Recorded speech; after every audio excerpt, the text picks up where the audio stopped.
दोस्तों, आज मैं आपके सामने एक ऐसी तमिल कोर्ट मूवी लेकर आया हूँ जिसका एक एक सीन आपको अपनी सीट से उठने का मौका नहीं देगा। शुरू के 5 मिनट तक तो ये मूवी आपको कोई आम मूवी लगेगी, लेकिन उसमें डायरेक्टर ने किरदारों को समय दिया है ताकि आगे की स्टोरी से आप इंटरकनेक्ट कर सकें। इसकी वजह यह है कि मूवी असल में हर उम्र के लोगों के लिए है, खासकर आजकल के लोगों के लिए। तो दोस्तों, मेरी गुजारिश है कि इस मूवी को लास्ट तक देखना और अपने व्यूज को मेरे साथ कमेंट में शेयर जरूर करना। मूवी का नाम आपको पिंड कमेंट में देखने को मिल जाएगा। तो चलिए शुरू करते हैं आज की ये शानदार एक्सप्लेनेशन। पर अभी वीडियो को लाइक और चैनल को सब्सक्राइब करना मत भूलना। तो मूवी की शुरुआत होती है तमिलनाडु के एक शहर से, जहां हमें शाम के वक्त एक पुलिस स्टेशन को दिखाया जाता है। हम देखते हैं कि बाहर बहुत तेज बारिश हो रही होती है कि तभी एक लड़का अचानक भीगता हुआ पुलिस स्टेशन के अंदर आता है और सभी को घूरने लगता है जैसे वो किसी तरह के गुस्से में हो। और ये देखकर कांस्टेबल उससे पूछता है कि क्या हुआ बेटा, ऐसी क्या बात है जो तुम भीगते हुए पुलिस स्टेशन में आ गए। इस बीच हम नोटिस करते हैं कि वो कांस्टेबल शाम की आरती करते करते उस लड़के से बात कर रहा होता है। इतने में वो लड़का कहता है कि मेरा नाम अरुण है और मुझे किसी के खिलाफ कंप्लेंट लिखवानी है। ये सुनकर वो कांस्टेबल कहता है कि ठीक है, लेकिन किसके खिलाफ। तो अरुण कहता है सरकार के खिलाफ। जिसे सुनकर वो कांस्टेबल और वहाँ बैठे और भी पुलिस वाले हैरान हो जाते हैं और कहते हैं कि बैठ जाओ, बैठकर बात करते हैं। अब इतने में हम देखते हैं कि उस चौकी का इंस्पेक्टर मानिक वहाँ पर आ जाता है और इसी बीच मौका पाते ही अरुण वहाँ रखी एक पिस्तौल उठाकर एक कोने में जाकर बैठ जाता है। मानिक ये देखकर कांस्टेबल से कहता है कि कौन है ये लड़का, और साथ में वो अरुण से कहता है कि लाओ बेटा ये गन मुझे दे दो। लेकिन अरुण कहता है कि नहीं सर, पहले मेरी कंप्लेंट लिखिए। तो मानिक कहता है कि ठीक है, मैं तुम्हारी पूरी बात सुनूंगा और कंप्लेंट भी लिखूंगा, लेकिन उसके लिए तुम्हें ये गन मुझे देनी होगी। इसके बाद हम देखते हैं कि मानिक उसकी तरफ गन लेने के लिए आगे बढ़ता है और तभी हमें गोली चलने की आवाज आती है, जिसके साथ ये सीन यहीं पर खत्म हो जाता है। अब सीन यहाँ से फ्लैशबैक में जाता है, जहाँ हम देखते हैं कि बहुत सारे लोग किसी जगह पर रामलीला को देख रहे होते हैं और इस रामलीला में शंकर नाम का एक आदमी बहुत ही अच्छे से परफॉर्म कर रहा होता है। लेकिन तभी अचानक एक आदमी उसके पास आकर कहता है कि अरे शंकर, मुबारक हो, तुम्हारे घर में बेटे ने जन्म लिया है। और ये सुनकर शंकर बहुत ही खुश हो जाता है और रामलीला खत्म होते ही फौरन हॉस्पिटल पहुंचता है, जहां उसकी बीवी सुनीता उसके बच्चे के साथ मौजूद होती है। अब यहाँ अपने बेटे को देखकर शंकर बहुत ही इमोशनल हो जाता है और अपने बेटे का नाम रखता है अरुण। खैर, अब शंकर की बात करें तो वो एक आर्टिस्ट होता है जो छोटे मोटे नाटकों और लीलाओं में काम करने के साथ साथ फूलों की खेती का भी काम करता है। अब कुछ ही सालों में सुनीता एक बेटी को भी जन्म देती है और शंकर उसका नाम रखता है सरस्वती। असल में शंकर ने ये नाम बहुत ही सोच समझकर रखे होते हैं। अरुण का मतलब था उगता हुआ सूरज, इसीलिए वो ये नाम अपने बेटे को देता है, क्योंकि शंकर ने कभी अपने बचपन में खुशहाली नहीं देखी थी। वहीं वो अपनी बेटी का नाम रखता है सरस्वती, क्योंकि शंकर ने खुद अपने बचपन में ज्यादा पढ़ाई नहीं की थी और अब वो चाहता था कि उसकी बेटी और बेटा अच्छे से पढ़ाई करें और वो सब कुछ करें जो वो खुद नहीं कर पाया। इसीलिए अब वो दिन रात मेहनत करता है, खेतों में भी और मंच पर भी, ताकि उसके बच्चों की पढ़ाई लिखाई में कोई कमी ना हो। खैर, अब कई साल बीत जाते हैं और दोनों बच्चे बड़े हो जाते हैं। फिर एक दिन गाँव में एक शादी होती है, जिसके ढोल के सामने दोनों बाप बेटे यानी शंकर और अरुण मस्त होकर नाच रहे होते हैं। अब इतने में हम देखते हैं कि सुनीता वहां आ जाती है और छड़ी से पिटाई करते हुए अरुण को वहां से ले जाती है। ये देखकर शंकर सोचता है कि शायद अरुण ने कोई गलती की होगी, इसलिए सुनीता उसको इस तरह से घर ले गई।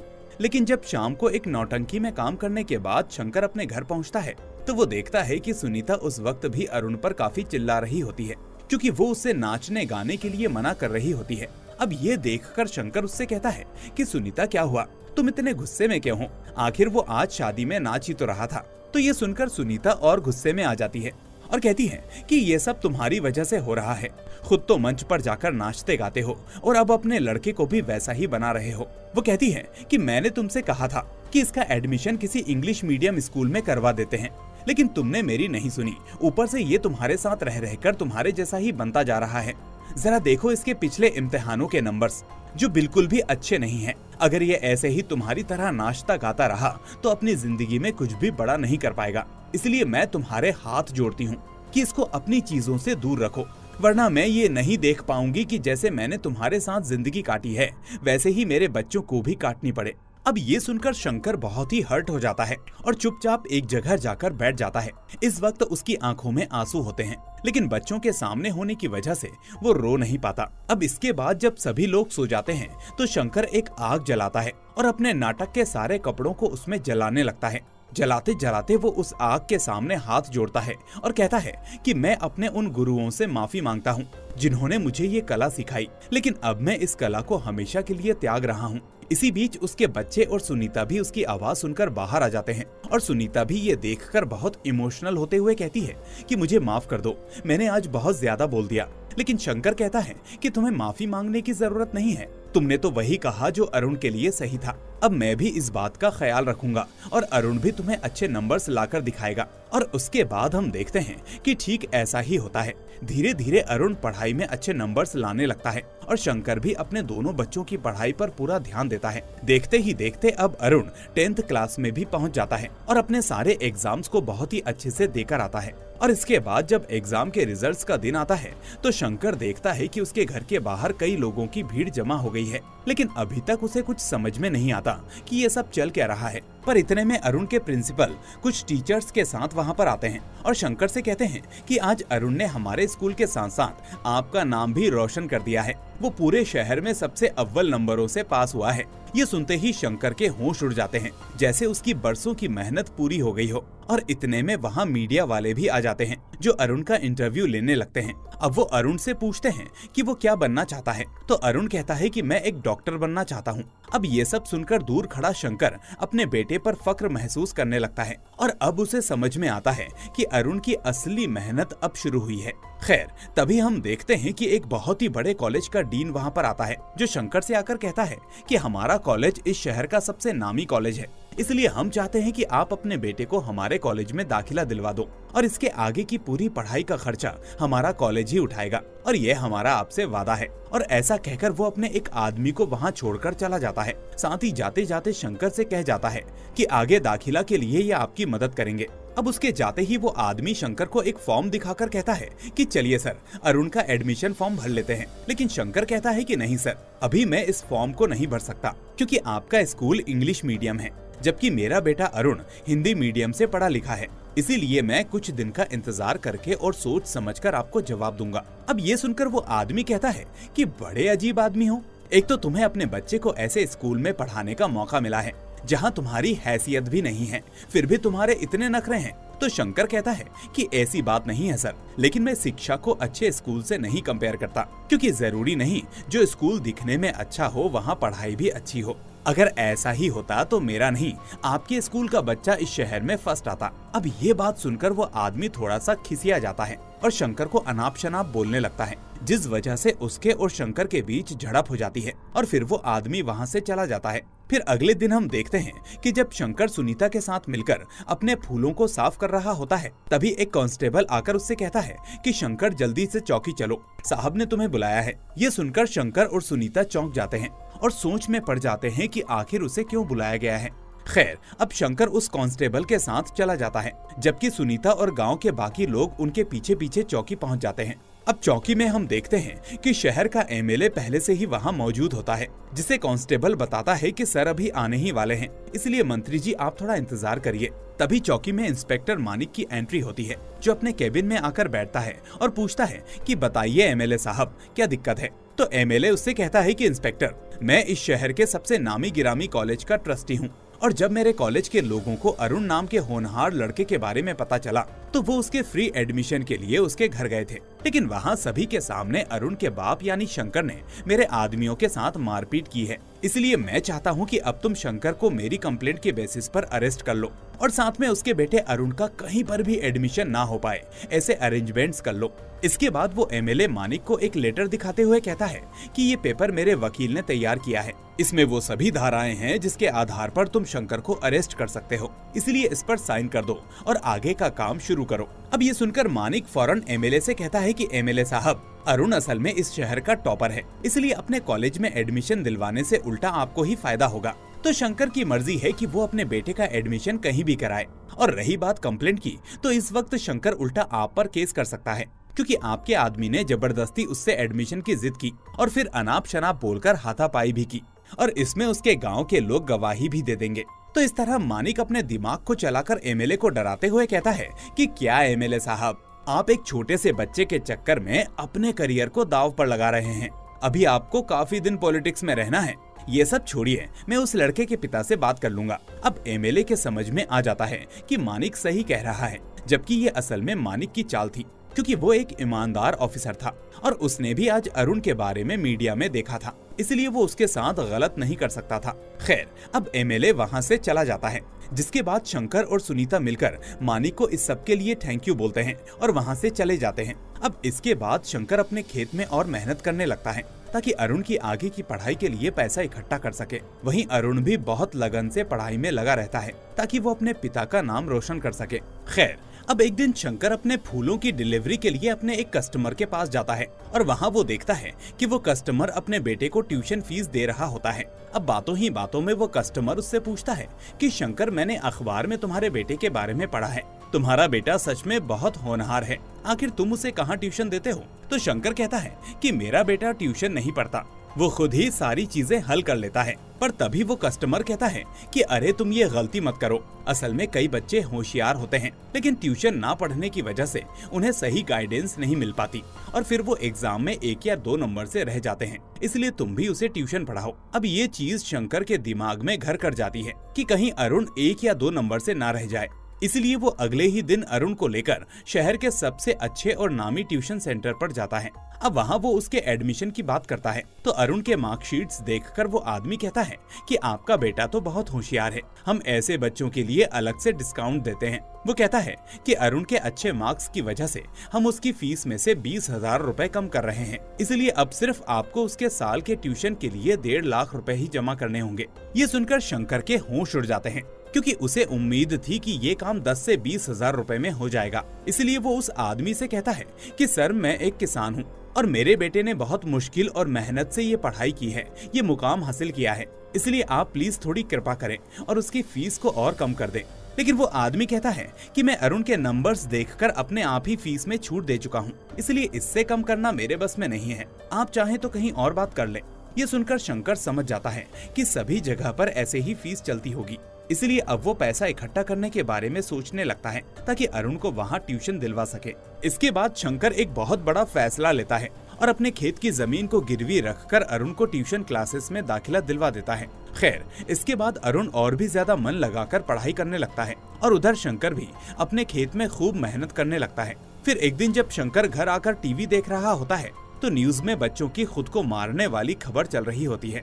न्यूज में बताते हैं कि कुछ बच्चे डॉक्टर नहीं बन पाए, कुछ एग्जाम्स नहीं दे पाए और कुछ को हॉल से बाहर निकाल दिया गया, जिससे उन बच्चों ने अपनी जान ले ली। अब ये खबर सुनकर शंकर डर जाता है और सोचता है कि कहीं उसका बेटा भी निराश होकर ऐसा कदम ना उठा ले, इसलिए अब वो अरुण का और अच्छे से ख्याल रखता है और हम देखते हैं कि डर की वजह से वो घर में जो पंखा होता है उसे भी हटा देता है और उसकी जगह पर टेबल फैन लगा देता है और साथ ही पास के कुएं में रिंग डालकर ढक देता है ताकि कोई अनहोनी ना हो सके। इसी बीच एक दिन टीवी पर मेडिकल एग्जाम्स की डेट की खबर आती है और शंकर को पता चलता है कि स्टूडेंट्स फॉर्म भरना शुरू कर चुके हैं, इसलिए शंकर और अरुण उसी दिन साइबर कैफे में जाकर फॉर्म भरते हैं और एग्जाम सेंटर में तमिलनाडु के आसपास की जगहों को सिलेक्ट करते हैं। लेकिन जब फॉर्म सबमिट हो जाता है तो उन्हें पता चलता है कि अरुण को अपना सेंटर तमिलनाडु में नहीं बल्कि राजस्थान के जयपुर में मिला है। अब ये देखकर वो लोग दुखी हो जाते हैं, क्योंकि ये सेंटर असल में बहुत दूर है और आज तक ये लोग इतनी दूर नहीं गए। ऐसे में इन्हें डर लगने लगता है कि कहीं ये एग्जाम रह न जाए। इसी बीच अरुण कहता है कि क्या मैं एग्जाम देने नहीं जा पाऊंगा? तो शंकर जवाब देता है कि ऐसी कोई बात नहीं, हम कैसे भी करके सेंटर पहुंचेंगे, तुम फिक्र मत करो और अपनी पढ़ाई पर ध्यान दो। अब ये लोग एग्जाम वाले दिन से 3 दिन पहले तैयारी करके जयपुर जाने वाली ट्रेन में सवार हो जाते हैं। अब जाते वक्त इनको शिवानी नाम की एक लड़की और उसकी माँ मिलती है और बात करने से पता चलता है कि शिवानी भी जयपुर एग्जाम देने जा रही है, इसलिए अब ये लोग उनके साथ ही चलने लगते हैं। अब ट्रेन का सफर लंबा होता है, करीब 2-3 दिन का, और ऊपर से डब्बा लोगों से भरा होता है, जहाँ जगह की कमी और बैठने में दिक्कत होती है। शंकर तो इसी बीच सो ही नहीं पाता और अरुण पर नजर रखे रहता है। फिर सीट ना मिलने की वजह से ये लोग नीचे ही बैठ जाते हैं, जिसके बाद आने जाने वालों के पैर भी उन्हें लगने लगते हैं। दोस्तों, क्या आपने भी कभी इस तरह का सफर किया है? मुझे कमेंट में जरूर बताना। वैसे अगर मैं अपनी बात करूं तो हाँ, मैंने इस तरह के कई सफर किए हैं। खैर, इस तरह परेशानियों से जूझते हुए आखिर में ये लोग फाइनली जयपुर पहुंच ही जाते हैं। अब जयपुर पहुंचते ही शंकर देखता है कि एग्जाम शुरू होने में सिर्फ 1 घंटा बाकी है, इसलिए ये लोग वहां से फौरन रिक्शा पकड़कर एग्जाम सेंटर की ओर बढ़ते हैं। फिर उधर हम उस कॉलेज को देखते हैं जहां कई स्टूडेंट्स एग्जाम देने आते हैं और वहां सभी की बहुत ही जांच पड़ताल हो रही होती है। यहाँ पर उनके आँखों, बालों, शर्ट के अंदर, जूतों में और कॉपी किताब तक की तलाशी ली जाती है, जिससे स्टूडेंट्स को काफी तकलीफ होती है और हॉल में पहुँचने में भी देरी हो जाती है। इसके अलावा एक दिक्कत और होती है कि इस कॉलेज के 2 हिस्से होते हैं, एक बॉयज और एक गर्ल्स का, और ये एग्जाम सेंटर असल में गर्ल्स हॉस्टल में होता है। लेकिन गलती से शंकर, अरुण, शिवानी और उसकी माँ बॉयज कॉलेज में पहुंच जाते हैं। वहां उन्हें एक वॉचमैन बताता है कि ये एग्जाम तो दूसरी जगह पर है। तो जैसे तैसे करके ये लोग सही सेंटर पहुंचते हैं। अब वहां का गेट बंद होने वाला ही होता है कि तभी शंकर दौड़कर उन लोगों को रोक लेता है और पैरों में पड़कर गिड़गिड़ाता है कि प्लीज हमारे बच्चों को अंदर जाने दो, हम बहुत दूर से आए हैं। इसी बीच अरुण और शिवानी तुरंत अंदर चले जाते हैं, जिसके बाद उनकी भी चेकिंग होती है और आखिर में वो दोनों एग्जाम हॉल में पहुंच ही जाते हैं। लेकिन फिर भी बाहर बैठा शंकर देखता रहता है कि यहाँ कुछ स्टूडेंट्स को एग्जाम देने का मौका ही नहीं मिलता, क्योंकि वो लोग दूर का सफर करके वहाँ पहुँचे थे, लेकिन ट्रेन के लेट होने की वजह से वो समय पर नहीं पहुँच पाए। इसके अलावा वो ये भी देखता है कि कुछ बच्चों को किसी न किसी दूसरे बहाने से बाहर कर दिया जाता है। अब कॉलेज के बाहर कई स्टूडेंट्स के पेरेंट्स बैठे होते हैं और शंकर और शिवानी की माँ भी उनमें शामिल होते हैं। अब सुबह से इन लोगों ने कुछ भी खाया पिया नहीं था, ऊपर से शंकर तो पूरी रात सोया भी नहीं था, इसलिए वो थोड़ी देर के लिए झपकी ले लेता है। लेकिन तभी उसे वो न्यूज वाली बात याद आ जाती है, जिससे वो तुरंत ही उठकर बैठ जाता है। इसके बाद वो शिवानी की माँ से कहता है कि बच्चे थोड़ी देर में बाहर निकलेंगे, उन्होंने सुबह से कुछ नहीं खाया है, इसलिए मैं उनके और हमारे लिए खाना ले आता हूँ। अब वो खाना लेने के लिए दुकान ढूंढता है, लेकिन आसपास खाने की दुकान ना होने से शंकर को दूर जाना पड़ता है। अब अचानक ढूंढते ढूंढते वो एक जगह पहुँचता है, लेकिन इसी बीच अचानक उसे चक्कर आने लगते हैं और फिर वो खुद को संभालने की कोशिश करने लगता है, पर वो ऐसा करने में नाकाम हो जाता है, जिसके बाद हार्ट अटैक पड़ने से उसकी वहीं बीच सड़क पर मौत हो जाती है। अब वहाँ मौजूद एक आदमी और ट्रैफिक पुलिस उसे देख लेते हैं और फौरन एम्बुलेंस बुलाते हैं। उधर सेम टाइम पर एग्जाम हॉल से अरुण बाहर निकलता है, लेकिन उसे शंकर कहीं भी दिखाई नहीं देता। शिवानी की माँ उसे बताती है कि वो हम सभी के लिए कुछ खाने को लेने गए थे, लेकिन 1 घंटा हो गया, वो अभी तक वापस नहीं आए। ये सुनकर अब अरुण अपने पिता को आसपास ढूंढने लगता है और तभी उसे शंकर की चप्पल दिखाई देती है, जिसे देखकर वो फूट फूट कर रोने लगता है। और तभी वो आदमी जिसने शंकर को हॉस्पिटल पहुँचाया था, वो उसे बताता है कि असल में अब तुम्हारे पिताजी नहीं रहे, उन्हें दिल का दौरा पड़ा था, जिससे उनकी मौत हो गई और अब उन्हें हॉस्पिटल ले जाया गया है। ये सुनकर अरुण के होश उड़ जाते हैं, क्योंकि डॉक्टर बनाने का सपना देखने वाले उसके पिता अब इस दुनिया में नहीं होते। वो खूब रोता है और अपने पिता की मौत का जिम्मेदार सरकार को मानने लगता है। अब यहाँ डॉक्टर उसे बताते हैं कि शंकर की मौत स्ट्रेस लेने, नींद न लेने और भूखे रहने की वजह से हुई है, जिस वजह से उसे पहले हार्ट अटैक आया और फिर ब्रेन स्ट्रोक से उसकी मौत हो गई। खैर, इसके बाद शंकर की लाश को गाँव लाया जाता है और पूरा परिवार फूट फूट कर रोने लगता है। गाँव के लोग भी इससे बहुत दुखी हो जाते हैं, क्योंकि शंकर बहुत अच्छा इंसान था। अब पिता का अंतिम संस्कार करने के बाद अरुण गुस्से में पुलिस स्टेशन पहुंचता है और सरकार के खिलाफ कंप्लेंट लिखवाने की मांग करता है। अब ये सुनकर इंस्पेक्टर मानिक अपने कांस्टेबल से कहता है कि ठीक है, सरकार के खिलाफ कंप्लेंट लिखो। तो कांस्टेबल उससे पूछता है कि किस तरह की कंप्लेंट लिखूं सर, उसमें कोई मुद्दा तो होना चाहिए। तो मानिक कहता है कि मुद्दा मैं बताता हूँ। एग्जाम सेंटर का लोकेशन बदलने से लेकर रेलवे डिपार्टमेंट और उस एग्जाम वाले कॉलेज के स्टाफ से लेकर बाकी जो लोग इस चीज के जिम्मेदार हैं, सभी को इस केस में दोषी बनाऊं। ये सुनकर कांस्टेबल कहता है कि क्या आप सच कह रहे हैं सर? तो मानिक कहता है कि जैसा मैं कह रहा हूँ वैसा ही करो। इसके बाद हम देखते हैं कि मानिक अपने कैबिन में जाकर कोई लेटर लिखने लगता है। अब वो कंप्लेंट पब्लिक होने के बाद सीनियर पुलिस ऑफिसर्स की एक मीटिंग बुलाई जाती है, जहाँ सभी ऑफिसर्स कहते हैं कि शायद तुम्हारा दिमाग ठिकाने पर नहीं है, तुम्हें पता भी है कि तुम क्या कर रहे हो। इस तरह वो मानिक को केस छोड़ने को कहते हैं और उसे धमकी देते हैं कि अगर ऐसा नहीं किया तो उसे सस्पेंड होना पड़ेगा। अब मानिक को पहले से ही अंदाजा था कि उसके साथ साथ ऐसा ही कुछ होगा, इसलिए वो खुद सस्पेंशन लेटर ले आता है। ये वही लेटर था जो वो केविन में जाकर लिख रहा था। अब उसके बाद वो वकील बनकर इस केस को लड़ने का फैसला करता है और ऑफिसर्स ने जिस FIR को लिखने से मना कर दिया था वो उस FIR को वापस अमल में लाने के लिए कोर्ट को कहता है।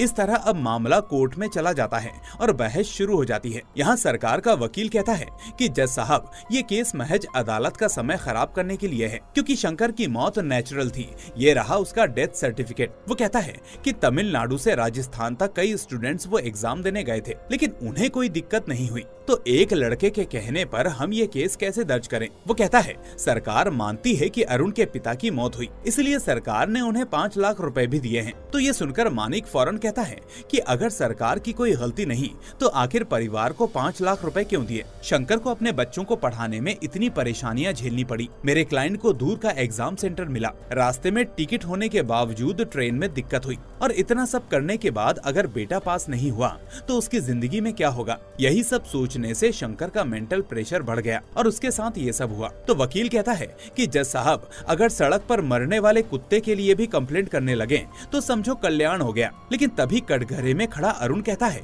कि वकील साहब, वो कोई कुत्ता नहीं, मेरे पिता थे। उन्होंने बचपन से मेहनत करके मुझे पाला, अपनी खेती गिरवी रखकर मुझे पढ़ाया, और आज भारत के सिस्टम की वजह से उनकी मौत हो गई और आप उन्हें एक कुत्ते से तोल रहे हैं। ऐसा कहकर वो बहुत इमोशनल हो जाता है और मानिक उसे वहाँ से बाहर ले आता है। फिर मानिक कहता है कि सर, हमें इस सिस्टम को बदलना होगा। आज एक बच्चा कोर्ट में कंप्लेंट लेकर आया है, लेकिन पता नहीं कितने स्टूडेंट्स ऐसी परेशानियां झेल रहे हैं। हमें इसके लिए कुछ करना चाहिए, तभी परिवर्तन संभव है। अब जज बताते हैं कि इस मामले में कोर्ट अपना पक्ष लंच के बाद रखेगी। इस तरह लंच खत्म होने के बाद कोर्ट की कार्यवाही वापस शुरू होती है। अब जज बताते हैं कि मेडिकल एग्जाम में सिर्फ अरुण को परेशानी हुई और एक ही कंप्लेंट आई है, इसीलिए अगर 100 से ज्यादा स्टूडेंट्स कंप्लेंट करेंगे तो ही ये केस दर्ज होगा, वरना इसे खारिज कर दिया जाएगा। इस तरह कोर्ट उनको 3 दिन का समय देती है। अब पूरे दिन मानिक और अरुण यही सोचते रहते हैं कि आखिर किस तरह इन 3 दिनों में बाकी बच्चों को इकट्ठा किया जाए। फिर रात को हम देखते हैं कि अरुण और मानिक साथ मिलकर एक लेटर तैयार करते हैं, जिसमें वो लिखते हैं कि अगर किसी भी स्टूडेंट को कोई भी एग्जाम देते वक्त किसी तरह की परेशानी हुई है, जैसे अरुण और उसके पिता को हुई, तो वो हमसे कांटेक्ट कर सकते हैं। और इस तरह अब वो उस लेटर को फेसबुक पर पोस्ट कर देते हैं और सभी सोशल ग्रुप्स में भी शेयर कर देते हैं। लेकिन मानिक को लगता है कि ऐसे शायद कम ही बच्चे सामने आ पाएंगे, इसलिए शायद उसे कुछ और भी करना होगा। इसलिए वो अपना दिमाग लगाता है और अपने कॉन्टैक्ट्स का इस्तेमाल करके तमिलनाडु के सभी कॉलेज स्टूडेंट्स का डेटा इकट्ठा करता है और उन्हें वो लेटर मेल के जरिए भेज देता है। लेकिन इतना सब करने के बाद भी सिर्फ 15 स्टूडेंट्स का ही मेल आता है, जिसे देखकर दोनों ही बहुत निराश होते हैं। पर मानिक को उम्मीद थी कि 3 दिन के अंदर 100 स्टूडेंट्स आराम से इकट्ठा हो जाएंगे। फिर अगले दिन जब ये लोग कोर्ट में किसी काम से जाते हैं तो अरुण को वहाँ पर शिवानी और उसकी माँ दिखाई देती है। अब ये लोग उसके पास आते हैं, जहाँ शिवानी उसे बताती है कि मैंने तुम्हारा मेल देखा, इसलिए मैं तुरंत तुमसे मिलने चली आई। तुम्हें पता है, हमारे जैसे कई स्टूडेंट्स यहाँ तुम्हारा इंतजार कर रहे हैं, चलो मैं तुम्हें उनसे मिलवाती हूँ। और इस तरह वहाँ जाकर देखने पर 100 से ज्यादा स्टूडेंट्स अपनी कंप्लेंट लेकर मौजूद होते हैं और ये नजारा देखकर अरुण और मानिक शॉक्ड रह जाते हैं। यानी उनकी तरकीब काम कर गई थी और बच्चे अपने इंसाफ के लिए आगे आ गए थे। खैर, अब मानिक उन सभी को गाइड करता है, जिसके बाद सभी स्टूडेंट्स अपनी अपनी शिकायतें दर्ज कराते हैं, जिसमें सभी बताते हैं कि हमारे साथ अन्याय हुआ है, हमें इंसाफ चाहिए। अब इतने सारे स्टूडेंट्स होने की वजह से जज साहब कोर्ट के बाहर सुनवाई करते हैं और एक एक करके सभी स्टूडेंट्स की समस्या सुनते हैं। इसके बाद वो थोड़ी देर विचार करते हैं, क्योंकि वो जानते थे कि अगर ये कंप्लेंट दर्ज होने के बाद एक्सेप्ट कर ली गई तो पूरे देश में एक भूचाल आ जाएगा। लेकिन आखिर में वो घोषणा करते हैं कि इन सभी केसेस को एक्सेप्ट किया जाता है और अब इस मामले से जुड़े सभी ऑफिसर्स को कोर्ट में हाजिर होना होगा। अब अगले सीन में कोर्ट में कई स्टूडेंट्स और उनके पेरेंट्स अपनी अपनी परेशानियां बताते हैं, जिन्हें इकट्ठा करके मानिक एक पूरा डेटाबेस तैयार कर लेता है कि किसके साथ कब कब क्या क्या हुआ। इसके बाद मानिक जज के सामने डेटा पेश करता है और उन्हें बताता है कि मेडिकल और इंजीनियरिंग की पढ़ाई करने वाले स्टूडेंट्स से लाखों करोड़ों रुपए लूटे जा रहे हैं। ऊपर से कॉलेज भारी भरकम फीस मांगते हैं और पैसे देने के बावजूद स्टूडेंट्स को कोचिंग क्लासेस में जाना पड़ता है। इसलिए पहले ऐसे शिक्षकों की भर्ती करो जिन्हें अपनी फील्ड की अच्छी जानकारी हो और उन्हें बच्चों को अच्छे से हैंडल करना आता हो, यानी उन्हें पढ़ाना आता हो। वो कहता है कि हमारे एजुकेशन सिस्टम में सबसे पहले यही बदलाव होने चाहिए ताकि स्टूडेंट्स कॉलेज में अच्छे से पढ़ें और ट्यूशन पर कम से कम खर्च करें। वो कहता है कि मेडिकल एग्जाम में तो हजारों स्टूडेंट्स फॉर्म भरते हैं, लेकिन कुछ ही एग्जाम देने पहुंच पाते हैं क्योंकि किसी न किसी के सामने कोई ना कोई दिक्कत आ ही जाती है। आगे वो कहता है कि सबसे जरूरी बात यह है सर कि अगर कोई बच्चा किसी बड़ी वजह से अपने एग्जाम देने नहीं पहुंच पाता है तो उसे वापस अटेम्प्ट करने की इजाजत मिलनी चाहिए, क्योंकि हो सकता है कि उसके साथ बड़ी मजबूरी आ गई हो। ये सुनकर सरकार का वकील कहता है कि ऐसा कैसे हो सकता है, अगर बच्चा नहीं गया तो उसकी गलती है, सरकार की नहीं। तो ये सुनकर मानिक कहता है कि फिर जब सरकारें एग्जाम्स की डेट्स को आगे पीछे कर देती हैं तो उस वक्त किसकी गलती होती है? आखिर बच्चा अपने हिसाब से तैयारी करता है और समय को अपने दिमाग में रखकर चलता है, लेकिन ये नेता और इनके विभाग अपने सुस्तपन की वजह से एग्जाम्स ही लेट कर देते हैं, जिस वजह से बच्चे या तो अपना फील्ड बदल लेते हैं या फिर कुछ और करने लगते हैं। इसलिए जज साहब, मेरी गुजारिश है कि अगर किसी कारणवश वो एग्जाम ना दे पाए तो उन्हें फॉर्म दोबारा भरने की इजाजत देनी चाहिए, जिससे कि उनके पैसे वापस मिल सके, क्योंकि फिलहाल फॉर्म भरने के लिए भी मोटी रकम ली जाती है। फिर वो कहता है कि सर, आखिर सरकार अपना काम करवाने के लिए कर्मचारियों की भर्ती करती है और फिर उन्हें सेलेक्ट करके सैलरी भी देती है, तो फिर वो एग्जाम फॉर्म के पैसे क्यों लेती है? कई साल पहले एग्जाम पेपर्स के पैसे नहीं लिए जाते थे, क्योंकि ये सरकार की जिम्मेदारी होती है कि वो रोजगार पैदा करे। लेकिन जैसे जैसे लोगों का सरकारी नौकरी के लिए रुझान बढ़ता गया, वैसे वैसे सरकार ने इसमें भी अपना धंधा खोल लिया है। कई बार तो एग्जाम पेपर्स फिल हो जाते हैं, लेकिन फिर उन्हें रद्द कर दिया जाता है, जिससे सरकार के पास तो पैसे पहुंच जाते हैं, लेकिन बच्चे खुद को खत्म कर लेते हैं। इस तरह अपनी इतनी सारी बातों को सामने रखते हुए और सरकार को आईना दिखाते हुए मानिक अब कोर्ट में एग्जाम सेंटर सिलेक्ट करने वाले ऑफिसर को बुलाने के लिए कहता है। तो जज साहब फौरन उसे हाजिर होने के लिए कहते हैं। अब मानिक उनसे सवाल करता है कि सर, ये एग्जाम हर साल होता है, इसका मतलब आपको पता था कि इस साल कितने स्टूडेंट्स एग्जाम देने आएंगे, तो फिर भी आपने तमिलनाडु के स्टूडेंट्स के लिए एक भी सेंटर क्यों नहीं बनवाया, जिस वजह से यहाँ के स्टूडेंट्स को दूसरे स्टेट जाना पड़ा? तो यहाँ पर ऑफिसर कहता है कि सरकार हमें जो बजट देती है उसी हिसाब से हम जगह को अरेंज कर पाते हैं, और इस वजह से जब एग्जाम से पहले सीट की व्यवस्था नहीं होती है तो हम कई स्टूडेंट्स को दूसरे स्टेट भेज देते हैं। तो मानिक कहता है, देखिए जज साहब, ये इनकी लापरवाही है। ये वही लोग हैं जो महीने के 2 से 3 लाख रुपए सैलरी लेते हैं और गरीब बच्चों को कॉलेज फीस भरने के बाद सिर्फ निराशा मिलती है। मेरा मानना है कि ऐसे ऑफिसर को आजीवन कारावास की सजा मिलनी चाहिए। और ये सुनकर वो आदमी बहुत ही घबरा जाता है और कहता है कि इसमें हमारा कोई हाथ नहीं है, सरकार की गलती है। वो कहता है कि मिनिस्टर के पास से बजट आए तभी हम कुछ कर पाएंगे, ये सब हमारे बस में नहीं है। तो मानिक पूछता है कि क्या आपने कभी मिनिस्टर को लिखा कि बच्चे ज्यादा हैं और सीट कम पड़ रही है? माना कि मिनिस्टर को याद नहीं रहा क्योंकि उनके पास बहुत काम है, लेकिन आपका काम तो सिर्फ यही है, फिर आपने सरकार को क्यों नहीं बताया? तो ये सुनकर वो आदमी चुप हो जाता है। इसके बाद मानिक पॉलिटिशियंस पर सवाल करता है कि ये सभी पॉलिटिशियंस हमारे समाज के सेवक होते हैं जो वोट मांगने के लिए तो हाथ जोड़कर आते हैं, लेकिन बाद में जनता का क्या हुआ ये मुड़कर कभी नहीं देखते। इसलिए पहले उनके खिलाफ कंप्लेंट लिखनी चाहिए, क्योंकि अगर वो जनता का सेवक है तो उन्हें कटघरे में खड़े होकर जवाब भी देने चाहिए। तो ये सुनकर सरकार का वकील कहता है कि वो बड़े ऑफिसर हैं, उनके पास कई सैकड़ों काम हैं, आखिर वो ऐसे कैसे काम छोड़कर यहाँ आ सकते हैं? लेकिन तभी जज साहब कहते हैं कि ये मामला बहुत गंभीर है। मैंने पहले ही कहा था कि जितने भी लोग इसमें शामिल हैं उन्हें आना ही होगा, भले मिनिस्टर ही क्यों ना हो। तो इसके बाद मिनिस्टर को कोर्ट में हाजिर होने का आदेश दिया जाता है और अगली तारीख तय कर दी जाती है। उधर मीडिया को जब ये बात पता चलती है कि कोर्ट में मिनिस्टर को बुलाया गया है तो वो भी फौरन मिनिस्टर के घर पहुंच जाते हैं और पूछते हैं कि सर, आपके खिलाफ 3000 स्टूडेंट्स ने कंप्लेंट की है, तो आप क्या कहना चाहते हैं? तो ये सुनकर मिनिस्टर कहता है कि इसके बारे में मैं कोर्ट में बताऊंगा। हो सकता है कि शायद ये अपोजिशन पार्टी की कोई चाल हो और उन्होंने उन मासूम बच्चों को अपनी बातों में फंसा लिया हो, इसीलिए अभी कुछ भी बोलना सही नहीं होगा। मेरा जवाब मैं कोर्ट में दूंगा। खैर, अब अगली तारीख आती है और कोर्ट में सुनवाई शुरू होने वाली होती है कि तभी अभिजीत नाम का एक दूसरा वकील वहां आता है और जज साहब को बताता है कि 2 साल पहले अरुण के वकील और इंस्पेक्टर रह चुके मानिक ने एक गुंडे का एनकाउंटर कर दिया था और कल ही उस गुंडे की पत्नी ने मानिक के खिलाफ केस दर्ज करवाया है, इसलिए कानूनन अब वो कोर्ट में केस नहीं लड़ सकता और उसे जेल जाना होगा। ये सुनकर सभी के होश उड़ जाते हैं, क्योंकि किसी को उम्मीद नहीं थी कि बीचों बीच ऐसा ऐसा भी कुछ हो सकता है। पर मानिक को पता था कि ये राजनीति अंतिम मोड़ पर जरूर कुछ न कुछ ऐसा करेगी, इसलिए मानिक आंखों ही आंखों में घबराए हुए अरुण को एक इशारा करता है, जिससे अरुण उसका इशारा समझ जाता है और डरता नहीं। अब कुछ कांस्टेबल आकर मानिक को वहाँ से ले जाते हैं, जिसके बाद जज साहब अरुण से पूछते हैं कि मानिक तुम्हारा वकील था जिसे अरेस्ट कर लिया गया है, तो क्या तुम्हारे पास कोई और वकील है जो तुम्हारा केस लड़ सके? तो ये सुनकर अरुण कहता है कि ये मामला इतना बड़ा है सर कि इसमें मानिक सर के ऊपर गाज गिरनी ही थी, लेकिन अगर आप मुझे मौका दें तो मैं इस केस को आज के लिए आगे बढ़ाना चाहूंगा। यानी यहाँ हम समझ पाते हैं कि मानिक ने इशारों में अरुण से अपने केस को खुद लड़ने को कहा था। इस तरह अब मामले की गंभीरता को समझते हुए जज साहब कहते हैं कि वैसे तो पहले बिना बताए बीच में वकालत करना मुमकिन नहीं होता, लेकिन इस केस में सबसे पहली रिपोर्ट तुम्हारी थी, जिस वजह से ये मामला सामने आ पाया, इसलिए मैं तुम्हें अभी के लिए लड़ने का मौका देता हूँ, लेकिन मुद्दे से भटकना मत और सही सवाल जवाब करना। तो इस तरह अरुण अब उस मिनिस्टर से सवाल करता है कि आपने हम स्टूडेंट्स के लिए एक एग्जाम सेंटर यहाँ क्यों नहीं बनवाया? तो मिनिस्टर कहता है कि ये सब अकेले हमारे हाथ में नहीं है, हमारे ऊपर और भी लोग हैं, तो अगर हमें सेंट्रल गवर्नमेंट से मदद मिले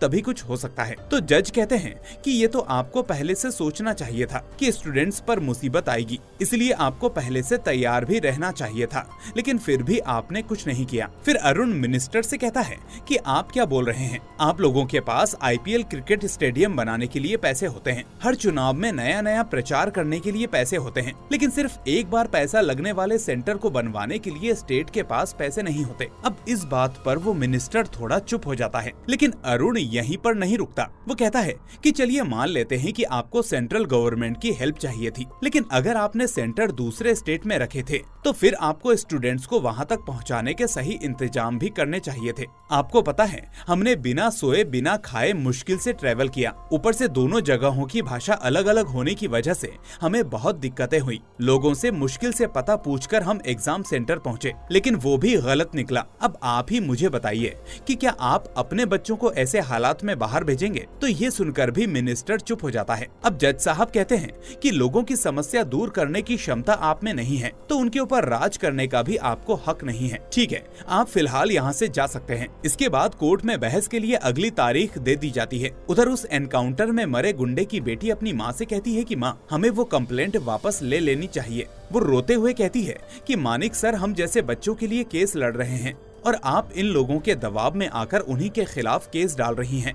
माँ प्लीज ऐसा मत कीजिए। अब अपनी बेटी को रोता देखकर उस औरत को अपनी गलती का एहसास हो जाता है और फिर वो उस कंप्लेंट को वापस ले लेती है, जिसके बाद मानिक को जेल से रिहा कर दिया जाता है और फिर अगली तारीख पर मानिक कोर्ट में आकर फिर से अपना केस लड़ना शुरू कर देता है। इसके बाद वो एग्जाम सेंटर की चेकिंग डिपार्टमेंट की महिला को बुलाकर पूछता है कि मैडम, फोटो में साफ दिख रहा है कि आप और आपके लोग चेकिंग नहीं बल्कि बच्चों के साथ हैरासमेंट कर रहे हैं। आखिर ऐसा स्टूडेंट्स के साथ कौन करता है? उनके बालों में झांकना, कपड़े फाड़ कर देखना, आंखों में देखना या प्राइवेट पार्ट्स को चेक करना। एक तो स्टूडेंट्स को बड़ी मुश्किल से वहां जाना होता है, पता नहीं वो कितने समय से भूखे हैं, नहाए भी नहीं होते, और ऊपर से आप लोगों के रवैये से उन्हें कितनी परेशानी होती है आपको पता है? तो वो महिला कहती है कि अब टेक्नोलॉजी का जमाना है, माइक्रो डिवाइसेस आ गए हैं और बच्चे इन्हें लेकर एग्जाम देने जाते हैं, इसलिए हमें ऐसा करना पड़ता है। तो मानिक कहता है कि अगर ये माइक्रो डिवाइसेस आ गए हैं तो आप भी उन डिवाइसेस को ट्रेस करने के लिए दूसरे डिवाइसेस ला सकते हो ना? क्या बॉम्ब को चेक करने के लिए बॉम्ब स्क्वाड वाले लोगों को चेक करते हैं या फिर वो बॉम्ब ट्रैकिंग डिवाइसेस का इस्तेमाल करते हैं? जबकि आप लोगों ने जो किया वो एक तरह का अब्यूजमेंट है। खैर, इसके बाद तमिलनाडु में सिलेबस तैयार करने वाले ऑफिसर को बुलाया जाता है, जहां मानिक उन्हें बताता है कि आपका सिलेबस अपडेट नहीं हुआ, बहुत आउटडेटेड हो गया है, इसलिए कमेटी को फिर से बैठाकर नया सिलेबस बनाना होगा। इसके बाद सभी के खिलाफ बयान देने के बाद मानिक कहता है कि हमें इस सिस्टम को बदलने के लिए कोई निर्णय लेना होगा, तभी हमारी युवा पीढ़ी तेजी से आगे बढ़ पाएगी। अब लास्ट में जज साहब फैसला सुनाते हैं कि इस केस में शामिल सभी डिपार्टमेंट्स और ऑफिसर्स व्यक्तिगत रूप से गलत हैं। ये किसी एक की वजह से नहीं हुआ। हमारे समाज में बहुत खराब व्यवस्था चल रही है और इसे पूरी तरह से बदलने के लिए केस को सुप्रीम कोर्ट में ले जाया जाएगा। इसलिए मैं फिलहाल इस फैसले को रोक रहा हूँ। अब ये सुनकर बाहर खड़ी जनता भड़क जाती है कि आखिर जज ने इन लोगों को सजा क्यों नहीं दी। लेकिन तभी मानिक और अरुण आकर उन्हें समझाते हैं कि ये लड़ाई अभी खत्म नहीं हुई और हमें सुप्रीम कोर्ट में जाकर इसे लड़ना होगा। और इस तरह से ये कहानी यहीं पर एंड हो जाती है। दोस्तों, अक्सर ऐसी मूवीज बनती हैं लेकिन मुद्दे से भटक जाती हैं, लेकिन ये मूवी अंत तक हमें जोड़े रखती है क्योंकि इसमें जो दिखाया गया है वो समाज का आईना है। खैर, आपको ये मूवी कैसी लगी मुझे कमेंट में जरूर बताना और इस वीडियो को लाइक करके अपने दोस्तों के साथ शेयर भी कर देना। अगर आप नए हैं तो चैनल को सब्सक्राइब करके नोटिफिकेशन बेल को भी दबा देना ताकि कोई भी वीडियो आपसे मिस ना हो। अब मैं मिलूंगा आपसे अगली ऐसी ही शानदार मूवी के साथ। Till then, take care and thanks for watching.